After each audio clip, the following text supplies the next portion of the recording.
Bismillahirrahmanirrahim. Assalamualaikum warahmatullahi wabarakatuh. Alhamdulillah, bagaimana kabarnya Bapak Ibu semua, sahabat Magnet Rezeki? Semoga Anda selalu dalam keberkahan dan lindungan Allah Subhanahu wa taala, ya. Dan semoga materi Magnet Rezeki bisa merubah kehidupan Anda menjadi manusia yang jauh lebih baik dan rezeki Anda mengalir seperti air bah. Bapak Ibu, kali ini saya ingin menyampaikan tentang materi Law of Projection. Sebenarnya materi ini sudah saya sampaikan dalam beberapa tulisan, ya, dan juga tersebar dalam beberapa audio. Tapi nampaknya perlu saya fokuskan pada satu audio tersendiri agar Anda memahami konsep dasar dari magnet rezeki, ya. Karena konsep dasar dari magnet rezekinya adalah Law of Projection, ya. Nah, Bapak Ibu, mari kita bahas. Bayangkan sebuah proyektor, ya. Jadi sekarang ini kan mudah ya menemukan proyektor di setiap kelas kita. Sekarang ini ada proyektor. Proyektor ini dia memproyeksikan sebuah energi cahaya yang diproyeksikan terus-menerus sehingga akhirnya muncul di layar. Di layarnya muncul gambar A misalnya, begitu ya. Muncul gambar A. Kenapa muncul dari gambar A? Ya. Proyektor itu tidak berdiri sendiri, layar itu tidak berdiri sendiri, tapi ada laptop, Bapak Ibu. Laptopnya ini, ya, yang merupakan sumber dari terciptanya gambar yang ada di layar. Nah, laptop ini juga menggambarkan huruf A misalnya, begitu ya. Nah, Bapak Ibu, inilah hubungan antara proyektor, laptop, dan layar. Ya, jadi ada laptop yang menciptakan sebuah realita atau sebuah gambar, lalu kemudian proyektor memproyeksikan, ya, dengan cahaya, lalu kemudian akhirnya menjadi di layar tercipta sebuah gambar yang persis sama dengan apa yang ada di laptop, ya. Nah, ketika misalnya gambarnya dirubah, ya, apa yang ada di laptop, misalnya tekan spasi gitu ya. Kalau dalam PowerPoint kan tinggal dipencet spasi maka berubah. Nah, berubah menjadi gambar B misalnya gitu ya. Di laptop gambarnya B. Maka sepersekian detik ya muncul juga di layar gambar yang sama, yaitu gambar B. Nah, ini namanya Law of Projection. Bapak Ibu, dalam kehidupan kita terjadi juga hal yang demikian. Law of Projection itu berlaku di dalam diri kita. Ini yang menjadi rahasia sehingga akhirnya banyak orang tidak memahami ini, sehingga akhirnya hidupnya tidak mudah untuk dikendalikan. Ya, oke, kita lihat bahwa proyektor kita bawa kemana-mana, Bapak Ibu. Ya, nggak perlu dicolok, dia selalu menyala, Bapak Ibu. Ya, sadar nggak sadar, suka nggak suka, tidur berbaring dan seterusnya, dia tetap memproyeksikan. Proyektor itu namanya otak, Bapak Ibu. Otak kita yang ada di atas itu adalah proyektor. Tapi dia tidak berdiri sendiri, Bapak Ibu. Otak kita ini dikendalikan oleh yang namanya laptop. Laptop di dalam tubuh kita, di dalam diri kita, itu namanya pikiran, perasaan, dan spiritual. Ya, ini satu paket, Bapak Ibu. Ya, nanti saya akan jelaskan tentang hal ini. Tapi coba kita fokus pada pikiran dulu. Nah, laptopnya adalah pikiran kita. Ya, pikiran kita mengirimkan sinyal-sinyal ke otak kita memproyeksikan sehingga akhirnya menjadi layar kita. Nah, layar inilah yang namanya nasib kehidupan kita. Ya, jadi layar inilah nasib dari kehidupan kita, ya. Nah, Bapak Ibu perhatikan ini. Ketika apa yang ada di dalam pikiran kita, maka itulah yang akan menjadi realita di dalam nasib kita. Ini sudah menjadi hukum Law of Projection. Hukum dari proyeksi. Laptop kita gambarnya A, maka layar juga A. Sama dengan hidup kita, Bapak Ibu. Pikiran kita A, maka nasib kehidupan kita adalah A.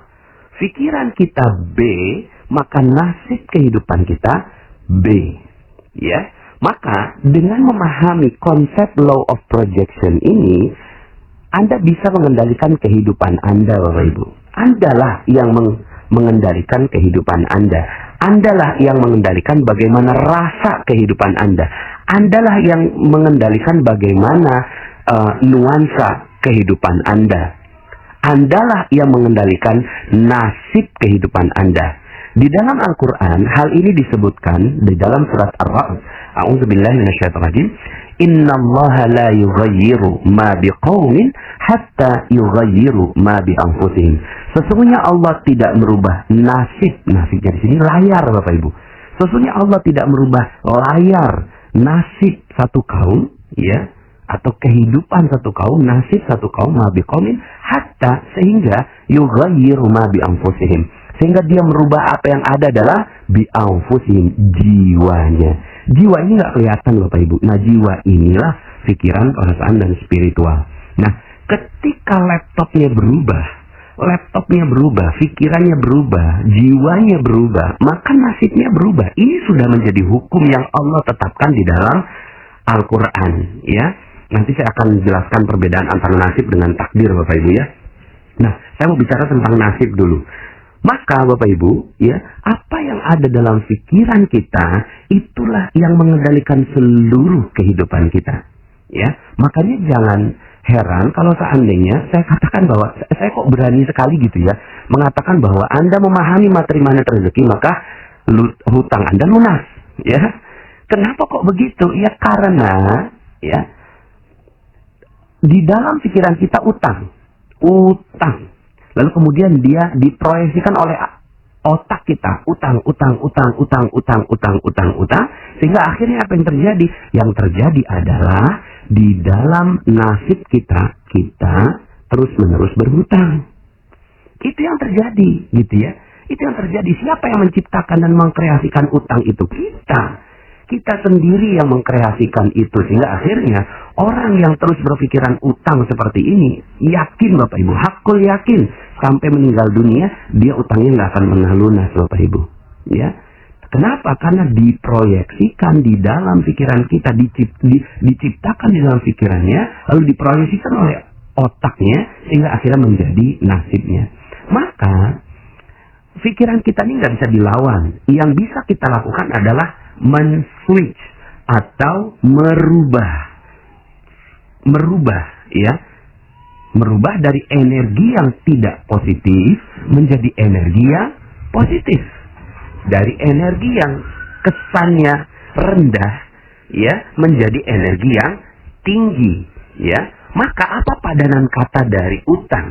Utang ini rendah sekali, hina, tidak mampu, sepertinya tidak bisa berbuat apa-apa.